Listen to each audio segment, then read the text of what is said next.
Mengejutkan, sebuah skandal muncul dari balik penjara Israel. Diwartakan secara resmi bahwa seorang sipir wanita di penjara negara itu disebut-sebut berhubungan intim dengan narapidana pria asal Palestina. Mengutip dari sebuah media internasional, Jerusalem Post, seorang sipir yang juga anggota militer Israel ditangkap dan penyelidikan telah dibuka atas dugaan insiden tersebut.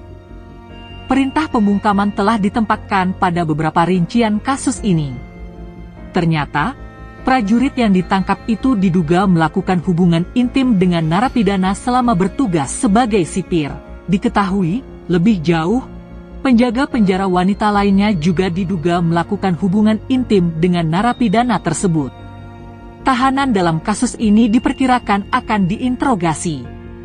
Bahkan, atas kejadian ini, penjaga wanita juga tidak akan diizinkan berjaga di penjara. Dalam hal ini, disebut bahwa laporan mengejutkan yang menyatakan bahwa tentara perempuan diduga memiliki hubungan intim dengan seorang tahanan keamanan adalah bukti lebih lanjut tentang perlunya dan urgensi untuk mengeluarkan tentara perempuan kita dari semua tahanan keamanan. Sehubungan dengan hal itu, hari ini, konflik antara Palestina dan Israel memasuki babak baru yang lebih parah. Banyak warga sipil yang menjadi korban dari kejahatan perang yang dilakukan oleh Israel. Sebagian besar korbannya adalah anak-anak, perempuan, dan pasien rumah sakit. Pemerintah dunia kembali menunjukkan kemunafikannya dengan menutup mata pada situasi di jalur Gaza, padahal sebelumnya mereka begitu murka saat Rusia menginvasi Ukraina.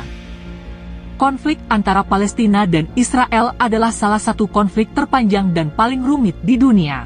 Konflik ini telah berlangsung selama puluhan tahun dan melibatkan berbagai elemen, termasuk isu wilayah, agama, sejarah, dan politik.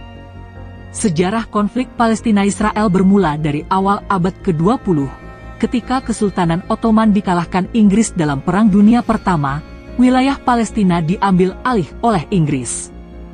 Pada tahun 1917, Deklarasi Balfour mendukung pendirian Rumah Nasional Yahudi di Palestina. Hal ini mendorong bangsa Yahudi dari berbagai belahan dunia datang ke tanah Palestina. Selama periode ini, imigrasi Yahudi meningkat, dan ketegangan antara komunitas Yahudi dan Arab Palestina tumbuh. Setelah berakhirnya Perang Dunia Kedua, Perserikatan Bangsa-Bangsa mengambil alih mandat atas Palestina yang sebelumnya dikuasai oleh Inggris. PBB membagi wilayah tersebut menjadi dua negara, satu untuk orang Arab Palestina dan satu untuk bangsa Yahudi. Pembagian tersebut diadopsi sebagai resolusi PBB nomor 181 pada tahun 1947. Namun, Arab Palestina menolak pembagian tersebut, memicu Perang Arab Israel pertama pada tahun 1948 yang dimenangkan oleh Israel, yang mengakibatkan pembentukan negara Israel dan pengungsian rakyat Palestina. Israel menguasai wilayah yang dicaplok selama perang-perang dengan negara-negara Arab, seperti tepi barat, jalur Gaza, dan bagian dari Yerusalem Timur. Ini menyebabkan konflik berkepanjangan tentang pemukiman Israel di wilayah-wilayah ini. Ratusan ribu rakyat Palestina terpaksa menjadi pengungsi yang sekarang tinggal di berbagai negara dan kamp pengungsian. Sementara 2 juta orang rakyat Palestina dikurung dalam penjara terbuka di jalur Gaza dan West Bank. Akses mereka terhadap sandang, pangan, dan pendidikan dibatasi. Hak hidup mereka dirampas oleh rezim Zionis Israel.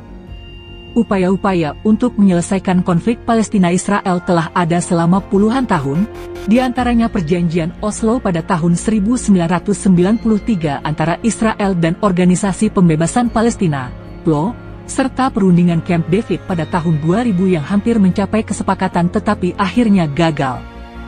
Selain itu, banyak negara dan organisasi internasional telah mencoba berperan sebagai mediator dalam konflik ini, termasuk negara-negara Arab, Amerika Serikat, Perserikatan Bangsa-Bangsa, dan Uni Eropa. Meskipun upaya-upaya ini telah dilakukan, konflik Palestina-Israel masih berlanjut. Tantangan besar meliputi masalah pembangunan pemukiman Israel, keamanan Israel, hak Palestina untuk memiliki negara mereka sendiri, dan upaya untuk mencapai kesepakatan yang dapat diterima oleh kedua belah pihak. Indonesia sebagai negara yang menentang segala bentuk penjajahan, telah lama dikenal karena dukungannya terhadap Palestina dan hak untuk memiliki negara mereka sendiri. Pemerintah Indonesia juga telah konsisten mengutuk pendudukan Israel atas wilayah Palestina, termasuk tepi barat, jalur Gaza, dan Yerusalem Timur, serta pembangunan pemukiman Israel di wilayah-wilayah ini.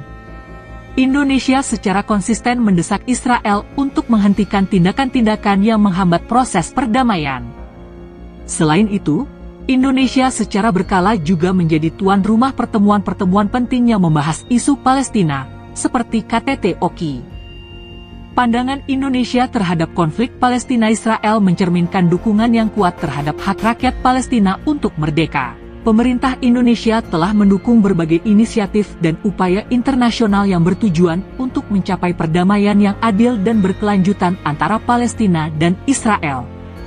Selain itu, Indonesia telah berperan sebagai mediator dan pendukung perdamaian dalam upaya untuk menyelesaikan konflik tersebut. Lantas apa yang bisa kita lakukan sebagai warga negara biasa? Kita dapat mengambil sejumlah tindakan untuk mendukung kemerdekaan Palestina dan menekan pemerintah Zionis Israel, termasuk 1. Meningkatkan kesadaran. Sebarkan informasi dan kesadaran tentang konflik Palestina-Israel melalui media sosial, blog, atau dengan berbicara dengan teman dan keluarga. Jangan biarkan narasi palsu Zionis memenuhi media sosial kita.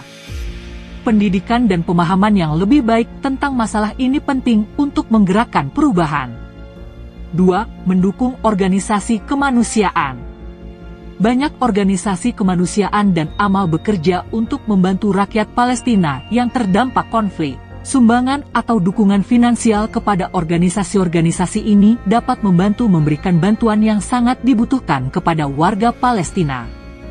3. Mengambil bagian dalam kampanye dan petisi. Banyak kelompok advokasi dan organisasi bekerja untuk menggalang dukungan dan tindakan melalui kampanye dan petisi online. Bergabung dengan kampanye semacam itu atau menandatangani petisi dapat memberikan dukungan tambahan kepada upaya perdamaian. 4. Menghubungi perwakilan pemerintah. Mengirim surat atau menghubungi perwakilan pemerintah lokal atau nasional untuk menyampaikan keprihatinan tentang konflik Palestina-Israel dapat memberikan tekanan pada pemerintah untuk mengambil tindakan yang lebih proaktif dalam mendukung perdamaian di kawasan tersebut.